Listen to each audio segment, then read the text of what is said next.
네, 이번 시간에는 성년후견제도에 대해서 여러분들과 같이 살펴보고자 합니다. 아마 성년후견제도 한두 번 정도는 여러분들이 접했으리라고 생각합니다. 하지만 나하고 주위에서 별로 이용한 사람들이 없기 때문에 과연 이 제도가 무엇을 뜻하는지 또 어느 경우에 필요한지 오늘은 상세하게 살펴보는 시간을 갖겠습니다. 이번 주에 우리가 학습한 내용이 신탁제도에 대해서 학습했는데 어떻게 보면은 신탁과 성년후견제도는 상호 보완적인 역할을 하는 그런 제도라고 말씀을 드릴 수가 있습니다.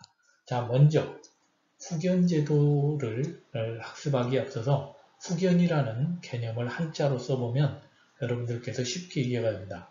후견이라는 것은 뒤후자의 볼견자입니다.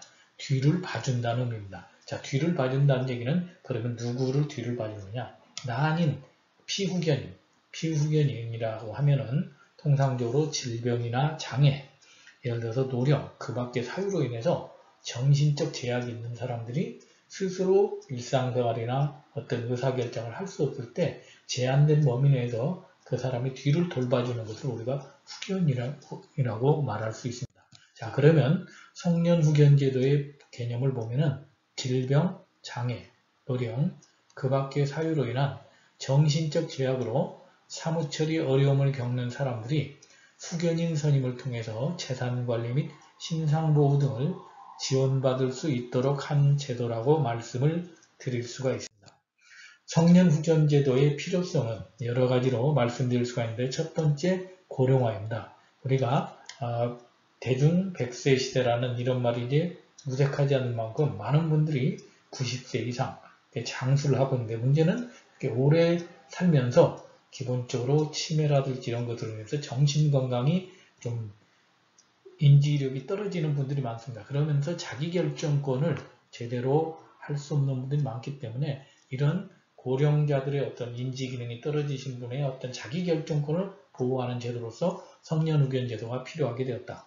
두 번째는 자기의 어떤 신상에 관한 결정, 입원을 한다든지 퇴원한다든지 본인의 어떤 거주지를 이전한다든지 이런 것들에 대해서 사전에 본인의 의사결정을 통해서 사전 지시에 효과를 거둘 수 있는 것으로 성년후견제도를 활용할 수가 있습니다. 세 번째는 본인의 어떤 재산권리와 상속설계의 필요성, 특히 이웃나라 일본 같은 경우는 치매노인들이 현재 치매노인들의 금융자산이 잠겨있는 치매로 인해서 활성화가 안 된 자산이 1000조가 넘을 만큼 굉장히 우리가 치매로 인한 어떤 고령화로 인해서 정신건강이 피폐해진 분들의 어떤 재산관리의 상속설계의 필요성이 앞으로 우리도 상당 부분 대두될 것으로 생각됩니다. 생전 재산관리가 결국은 노년기가 길어짐으로 사후재산 승계 이런 문제의 필요성이 생긴다는 거죠. 또한 정신적 제약으로 신상보호 능력과 재산관리 능력이 감퇴가 됐기 때문에 그런 기능이 감퇴 이전에 내가 스스로 임의후견제도를 활용한다든지 특정 한정 성년후견제도를 활용해서 할 필요성이 증가되고 있습니다. 정신적 제약이 발생한 이후에는 재산관리, 신탁, 상속설계도 제한되므로 미리 충분히 가족들과 아니면 본인이 인지능력이 있을 때 이런 제도를 효율적으로 활용해서 성년후견제도의 도입을 통해서 본인의 의사결정, 그 다음에 본인의 어떤 사후승계, 본인의 신상에 관한 결정 등을 스스로 할 수 있는 영역을 키우는 것으로 성년후견제도의 필요성은 앞으로도 계속 증대될 가능성이 높다고 말씀드릴 수가 있습니다.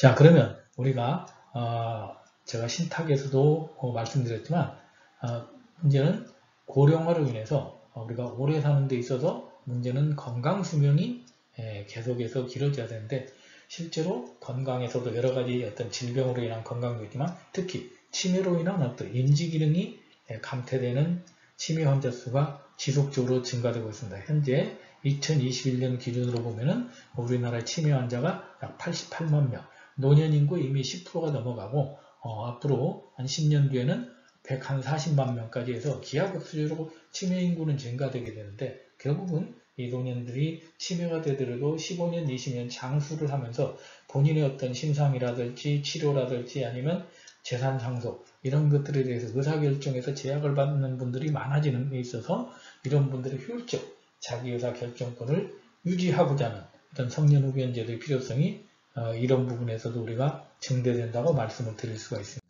또한 성년후견제도와 또 우리가 과거에 학창시절에 이 법이 도입되기 전 실질적으로 성년후견제는 2013년도 민법을 개정하면서 과거에 우리가 알고 있었던 금치산, 한정치산이라는 이런 무능력자 제도에서 성년후견제도로 이렇게 내용을 변경한 것입니다. 그래서 현재는 이제 도입기에서 정착기로 접어들고 있는데 금치산, 한정치산 제도와 성년후견제도의 가장 큰 차이는 대상은 비슷하더라도 실질적으로 바라보는 시각이 다르다는 점이 있습니다. 자, 여러분들이 보시면 좌측에 있는 금치산, 한정치산 제도는 위에 있는 이분들이 바로 무능력자입니다. 금치산, 한정치산 같은 경우는 과거에 이 사람들이 판단 능력이 없다는 정상인들과 판단 능력이 없다는 점에서 분리해서 보호하는 것을 목적으로 하는 능력 제한 제도였습니다. 그래서 여러분들이 보시는 바와 같이 이분들은 정상인들과 분리를 해서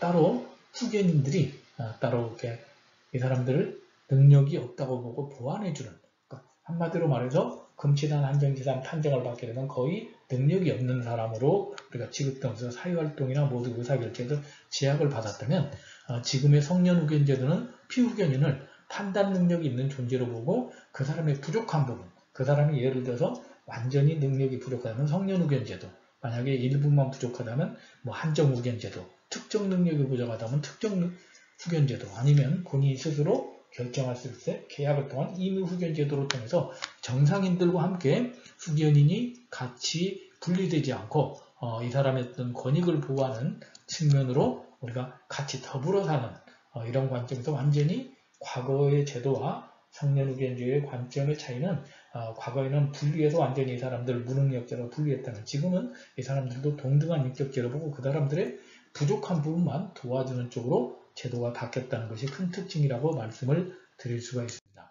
자, 그러면 우리가 기존 제도와 성년후견제도의 차이를 보면은 여러 가지 내용들이 있는데 여러분들이 보시는 바와 같이 금치산, 한정치산 제도는 과거의 가족제도가 본질이었다면 성년후견제도는 복지제도가 본질이었고 금치산, 한정치산 제도가 재산관리에 중점을 뒀다면 이제는 성년후견제도는 재산관리보다는 신상보호에 중점을 두고 있고 금치산, 한정치산 제도는 능력 박탈을 앞에서 그림에서 봤듯이 제한하는 측면이라면 성년후견제도는 능력을 지원하는 쪽이었습니다. 그리고 우리가 과거의 제도는 금치산, 한정치산 이렇게 두 가지로 구분했다면 지금은 법정후견, 임의후견으로 나누고 법정후견은 그 사람들의 어떤 후견 정도에 따라서 성년후견, 한정후견, 특정후견으로 나눈다고 볼 수 있습니다. 자, 이 부분 성년후견 제도를 나누는 성년, 한정, 특정, 임의계약에 대해서는 뒤에서 간단한 사례를 통해서 여러분들에게 또 설명을 드리겠습니다. 과거에 금치산, 한정치산 제도는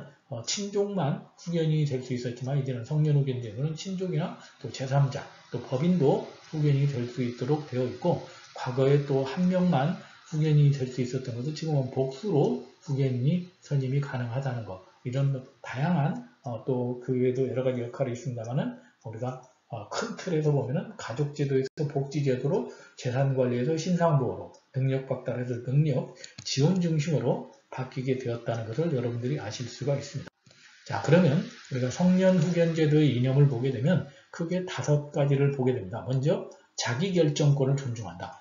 성년후견제도에서 이 사람도 충분히 자기가 능력을 가질 수 있는 부분은 철저하게 이 사람의 자기결정권을 존중해주고 이 사람의 잠존 능력을 활용하는 거죠. 완전히 이 사람을 그 일상 능력에서 배제시키는 거에 아니라 이 사람이 가지고 있는 능력 중에서 제대로 활용할 수 있는 것을 그대로 인정해주고 그 다음에 필요할 때만 그것을 지원해주는 필요성의 원칙, 그 다음에 이 사람이 부족한 부분을 보충해주는 보충성의 원칙, 그리고 이런 그 후견제도를 통해서 그 사람을 정상인으로 똑같이 인정해주는 정상화의 원칙, 이런 제도로서 우리가 성년후견제도는 과거에 금치산, 한정치산자는 어떤 분리 원칙이라면 이 사람들 같이 참여시키는 어떤 동등한 인격체로서 대우한다는 법의 정신이 바뀌었다는 관점에서 보실 수가 있습니다.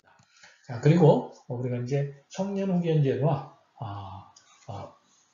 임의후견제도, 법정후견제도와 임의후견제도의 우리가 차이점을 여러분들이 운전하는 것으로 보고 한번 여러분들에게 소개를 해드리겠습니다. 자, 이 그 교환은 법무법인에 있는 사단법인에 있는 한국성년후견지원본부에서 강의했던 내용을 제가 이렇게 재인용해서 여러분들에게 소개해드린다는 내용을 말씀드립니다. 자, 먼저 법정후견에서 성년후견에서 후견인이라면 돌봐주는 사람이죠.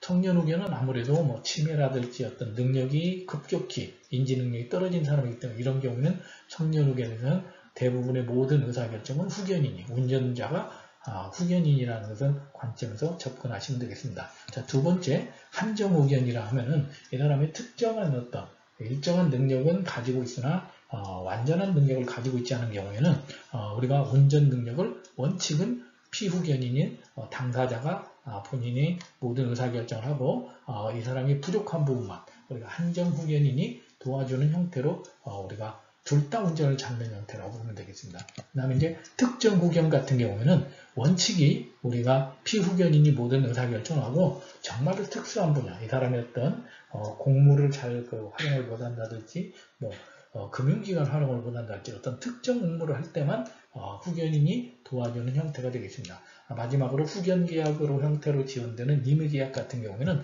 모든 것이 이제 후견인이 원칙으로 피후견인 스스로 결정을 하고 후견인은 뒤에서 서포팅 해주는 이런 관점으로 아마 여러분들이 이 그림을 잘 이해를 하시면 운전을 누가 하느냐 결국 운전한다는 걸 그 사람이 주가 되는 관점이기 때문에 성년후견만 실질적으로 후견인이 의사결정을 거의 단독으로 하고 나머지 부분은 다 우리가 피후견인 중심으로 모든 의사결정이 지원이 되고 보충적 방법으로 후견인이 지원해준다는 쪽으로 여러분들이 이해를 하시면 되겠습니다. 자, 그러면 우리가 이런 제도를 효율적으로 이해하기 쉽게 해서 표로 한번 정리를 보면 우리가 아까 제가 얘기했죠. 후견제도는 크게 법정후견제도, 법정후견제도는 성년후견, 한정후견, 특정후견이 있고 임의계약제도라고 해서 임의후견으로 나눌 수가 있는데 여러분들이 이걸 다 보시면 굉장히 복잡합니다. 그래서 제가 말씀드린 대로 성년후견 앞에 그림으로 보듯이 정신적 제약으로 사무처리 능력이 거의 완전히 결여되어 있는 사람 경우는 운전대를 후견이 잡고 모든 의사결정을 대부분 해주는 성년후견제도, 그리고 한정후견 같은 경우는 정신적 제약으로 일정 부분 어떤 할 수 없는 때 한정된 영역에서만 지원해주는 한정후견제도, 그 다음에 특정후견은 이 사람이 일시적으로 아니면 특정 업무만 볼 수 없을 경우에 도와주는 특정후견제도, 그리고 임의후견 같은 경우는 현재는 정상적이지만 만약에 본인이 앞으로 치매가 올 것에 대해서 미리 계약을 체결함으로써 어떤 계약으로 사무처리 능력의 부족을 해결하는 임의후견으로 볼 수가 있습니다. 그 다음에 후견 개시, 청구권자 이런 것들은 조금씩 차이는 있습니다만 뒤에서 개괄적으로 다시 설명을 드리겠습니다. 자, 그러면 성년후견, 한정후견, 특정후견, 임의후견을 여러분들에게 이해하기 쉽게 간단한 4가지 사례를 통해서 설명을 드리도록 하겠습니다. 먼저 첫 번째 사례입니다.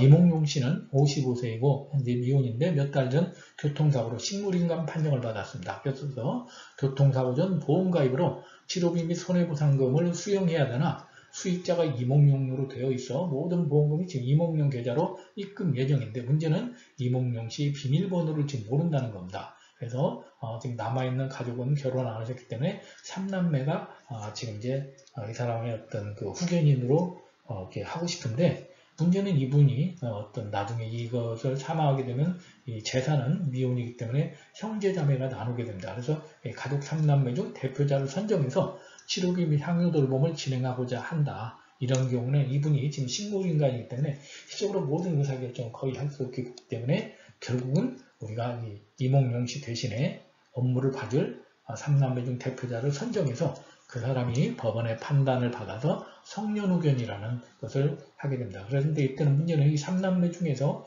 상속의 순위가 다 같기 때문에 이 세 사람의 어떤 동의를 얻어서 대표적으로 하는 우리가 후견인을 하는 A라는 사람이 이 사람들의 어떤 동의를 받았다는 이런 것들을 법원에 제출해서 어떤 문제점이 없도록 하는 것이 또 중요한 이슈라고 말씀을 드릴 수가 있습니다. 자, 두 번째 사례입니다. 고길동 씨는 50세인데 정신질환 상태입니다. 그래서 의사가 병원을 입원 권유했으나 본인이 병원 가는 것을 굉장히 거부하고 있습니다. 그래서 친족으로는 멀리 사는 외삼촌이 있지만 병원 입퇴원 등 대리 자격이 불가하고요. 왜냐하면 이제 직계가 잘 아니기 때문에. 그래서 주변에서는 고길동 자신의 정신병원 입퇴원 이외에 권한 행사를 제한하는 후견 제도를 고려하고 있습니다. 그래서 이 고길동 씨는 본인이 자신을 대신해서 병원 입퇴원만 대리할 수 있는 이런 권한을 자기가 이제 필요한 사람이라고 이제 생각을 하고 있습니다. 그러니까 본인이 나머지는 다 할 수 있는데 본인이 이제 그 정신질환 상태이기 때문에 이때 본인이 입퇴원의 어떤 그 수속이나 어떤 의사결정을 하는 대리를 하는 이런 부분에 어떤 필요성을 느끼고 있다. 그래서 이분이 이제 지금 고길동 씨인데 이렇게 정신질환 상태가 이제 순간순간 많이 왔다 갔다 하기 때문에 본인이 정상적인 의사결정을 할 수 없을 때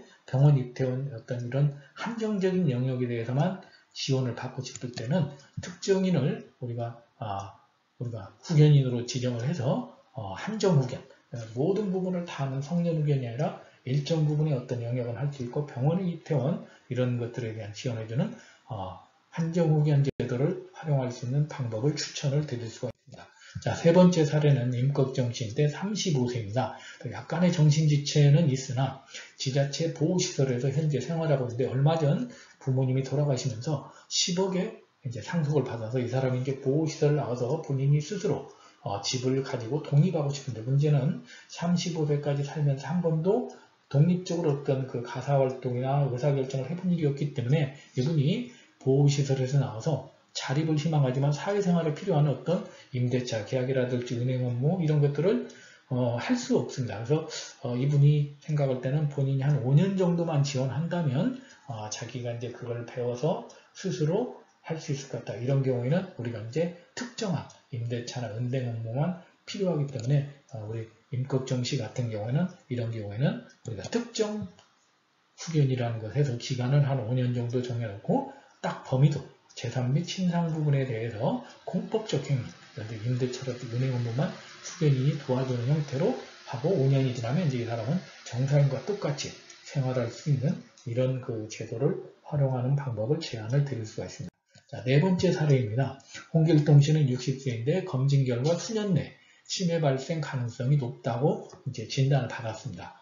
그래서 현재 정신적 제약은 없으며 의사 능력은 완벽한 상태인데 향후에 본인이 치매가 발생하게 되면은 본인이 이제 후견의 필요성을 느끼고 있습니다. 그래서 현재 독신으로 본인의 형제들인데 이복 형제들이기 때문에 본인이 이제 치매에 걸리면 그 재산을 이복 형제들이 혹시 갈취하지 않을까 이런 걱정을 하고 있습니다. 이런 경우에는 본인이 현재 인지 능력이 있을 때 신탁을 가입하는 것도 하나의 방법이지만 이렇게 후견 계약을 맺어서 후견 회사로부터 본인이 치매 상태에 받게 되면 이 재산을 가지고 본인의 어떤 관리도 해주고 도움을 주는 이런 임의 후견 계약을 통해서 해결하는 방법이 있습니다. 그래서 아마 여러분들이 이 네 가지 사례를 보면은 법정 후견을 할 건지 임의 후견을 할 건지 그리고 그 중에서도 성년 후견인지 특정 후견인지 한정 후견인지 어떤 사례를 개괄적으로 이해하시는 데 도움이 되지 않았을까 생각이 듭니다.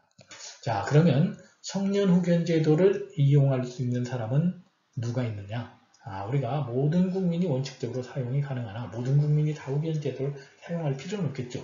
충분히 본인이 의사 능력이나 행위 능력이 있는 경우에는 굳이 이걸 할 필요가 없죠. 그래서 그 중에서도 정신장애인이라든지 발달장애인 아니면 치매 어르신 이런 분들이 성년 후견 제도 이용 가능자가 될 가능성이 높다고 말씀을 드릴 수가 있습니다. 자, 그러면 성년 후견인은 누가 되느냐? 성년 후견인의 어떤 자격 요건은 성년 후견 제도의 민법에 나와 있습니다만 원칙적으로 가족, 그다음에 사촌인의 어떤 친족이 원칙이 우선입니다. 배우자는 당연히 한 거고 우선순위가 되겠죠. 그리고 뭐 이웃이라든지 또 일반 시민도 될 수 있고 법인도 될 수 있고 여기서 말하는 전문가라면은 지자체 단체장이라든지 뭐 검사 이런 분들, 그러니까 과거의 어떤 우리가 제도에 비해서 훨씬 후견인이 될 수 있는 어떤 범위도 넓혀졌고 심지어 법인까지도 될 수 있죠. 후견인의 범위를 넓혔다는 것을 여러분들이 좀 생각을 해보시면 되겠습니다. 자, 그러면 우리가 성년 후견인이 하는 일은 크게 재산관리와 신상보호로 크게 두 가지로 나눠집니다. 대부분이 재산관리보다는 신상보호 쪽에서 우선을 두고 있는데 대개 보시면 부동산 같은 경우 재산관리에서는 유지보전과 이용계량하는 어떤 매각이나 징역 이런 걸 허가하지만 우리가 이제 이것을 뭐 처분하는 것은 안 됩니다. 그 다음에 예금보험 같은 경우는 유가증권을 현상 그대로 보존한다든지 정기적 수입 및 지출에 관한 관리 이런 정도, 그러니까 재산 관리에서는 최소한의 어떤 그 허용을 해주는 이런 쪽으로 가고 있고, 신상보호도 의료행위라든지 주거 관련 행위라든지 사회복지 서비스 이용. 그래서 앞에서도 말씀드린 것처럼 이 피후견인이 어느 정도 정상적인 능력을 가지고 있다고, 그 사람이 부족한 부분을 재산관리도 최소, 신상보호에서 최소 범위를 정해서 거기에서만 효율적으로 지원토록 하는 것이 우리가 후견제도의 어떤 방침이라고 이해를 하시면 되겠습니다. 자, 그러면 우리가 이제 여러분들이 어느 정도 성년후견제도에 대해서 이해를 했는지 약 8개의 문제를 가지고 한번 답을 풀어보도록 하겠습니다. 그래서 만약에 이걸 여러분들이 다 풀어서 이해를 하시면 후견제도를 완벽하게 이해하고 있는 것이고, 그렇지 않으면 조금은 좀 더 공부를 해야 되지 않을까 생각합니다. 자, 먼저 첫 번째 문제입니다. 후견인은 피후견인 소유재산을 마음대로 처분할 수 있다. 두 번째, 법원의 허가를 받아서 피후견인을 위한 경우에만 처분할 수 있다. 자, 어떤 게 맞는 건지 한번 여러분들이 마음속으로 답을 골라보시기 바랍니다. 세 번째, 법원이 알아서 재산을 관리해 준다. 후견인이 재산을 전수조사해야 되며 매년 사용 내역을 법원에 보고해야 된다. 세 번째가 맞는지 네 번째가 맞는지, 아니면 둘 다 맞는지 봐야 되겠죠. 다섯 번째, 성년 후견하다가 힘들면 종결할 수 있다. 피후견인 상태가 좋아지거나 사망 전까지는 마음대로 종결할 수 없다. 자, 7번, 부부 공동재산은 기존처럼 같이 사용할 수 있다. 피후견인 명의로 된 재산은 원칙적으로 제약을 받는다. 자, 여기에서 제가 힌트를 드리면 O 4개, X 4개입니다.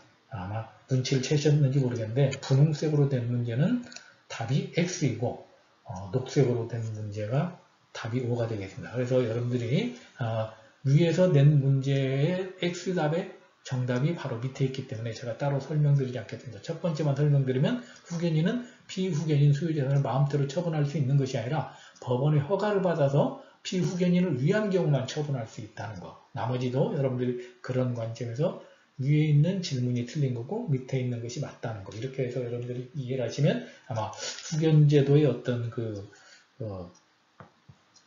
후견인의 의무, 후견인의 권한에 대해서 이해를 하는 데 도움이 되지 않을까 생각을 합니다. 자, 그러면 우리가 성년 후견인의 권한을 그림으로 잠깐 보여드리면 재산관리 측면에서는 대리권, 동의권, 취소권이 있습니다만 아까 처분권은 없다고 제가 말씀드렸죠. 재산을 처분할 수 있는 건 없고 최소한의 어떤 유지, 발전시키는 권한만 있다는 거. 그리고 또 신상보호에서는 거주지를 변경한다든지 치료기간을 선정한다든지 치료 방법을 선택하는 이런 쪽에만 우리가 제한적으로 성년 후견인의 권한을 우리가 법에서 제한적으로 허용하고 있다는 것을 이해를 하시면 되겠습니다. 자, 이어서 성년 후견인의 의무를 보면은 크게 6가지가 있습니다. 먼저 친족 후견인 교육 참석 후 교육 참가 확인서를 제출해야 됩니다. 그리고 후견 등기상 증명서를 발급해야 되고, 그리고 상속인 금융거래 조회 서비스나 안심상속 원스톱 서비스를 신청을 하실 필요가 있습니다. 상속 경우에는. 그리고 2개월 내 재산 목록 보고서를 제출을 해 주셔야 됩니다. 그리고 매년 후견 사무 보고서를 제출을 할 의무가 있으며, 그 다음에 법원의 허가를 받아야 되는 사항 등 심판문을 숙지해야 되는 이 6가지를 잘 기억을 해 두시기 바랍니다. 이어서 성년 후견제도 프로세스를 말씀드리면 크게 4단계로 볼 수 있는데, 첫 번째, 후견 개시 심판 청구를 먼저 해야 됩니다. 그래서 기본적으로 구비서를 확보하고 심판 청구서를 작성하고 뭐 이런 것들 굉장히 복잡합니다. 이런 경우는 뭐 사회복지사나 아니면 또 관련 전문가의 도움을 받을 필요가 있습니다. 그리고 두 번째, 심판을 받는 거죠. 그래서 심판을 받기 위해서는 피후견인의 정신감정이나 이런 것들을 통해서 조사 및 신문을 통해서 심판을 확정을 하고, 세 번째, 후견 업무를 시작을 합니다. 후견 업무를 시작해서 후견 업무를 수행하면서 정기적으로 업무보고 및 감독을 통해서 후견 업무를 하면서 가정법원의 어떤 항상 그 통제하에서 하면서 마지막으로 후견 업무를 종료를 할 때는 종료 사유가 발생해야 됩니다. 그래서 피후견인이 후견 상태가 급격히 호전되거나 아니면 뭐 사망했다거나 어떤 기간이 종료됐다거나 이런 경우에 종료사유가 발생했을 때 할 수 있고, 원칙적으로 후견인이 될 수 있는 사람은 본인이나 또 배우자, 또 본인의 배우자, 사촌인의 친족, 후견인, 검사, 지방자치단체 장 등 이런 사람들이 후견 업무를 할 수 있고 종료를 심판받고 종료를 하도록 이렇게 프로세스가 정해진다고 말씀을 드릴 수가 있습니다. 자, 그러면 마지막으로 성년 후견 제도와 신탁에 대해서 비교를 하면서 마치도록 하겠습니다. 자, 이번 시간에 우리가 신탁에 대해서 첫 시간, 두 번째 시간에 학습을 하겠습니다. 그 신탁이라 하면은 통상적으로 재산관리 제도입니다. 그 신상하고는 상관이 없죠. 그리고 기본적으로 계약입니다. 그래서 계약을 하게 되고, 신탁은 모든 사람이 이용을 할 수가 있죠. 그리고 신탁에서는 어떤 수탁자와 또 위탁자, 그다음 수탁기관 이런 것들이 있어서 모든 법률 조건하는 수탁자가 갖고, 소유권도 수탁자가 가지고 있으며 재산 승계의 기능과 사망 이후 효력을 신탁은 모든 걸 가지고 있습니다. 하지만 성년 후견 제도는 여러분들이 보시는 바와 같이 신상보호와 재산관리의 기능을 가지고 있고, 또한 법원에 성립이 될 때는 법원의 심판이 먼저 이루어지고, 앞에서 우리가 프로세스에서 봤죠. 법원의 심판이 이루어진 다음에 우리가 계약을 통해서 심판을 받거나, 아니면 이렇게 먼저 법원의 심판이 이루어진다는 거, 그 다음에 이용 대상은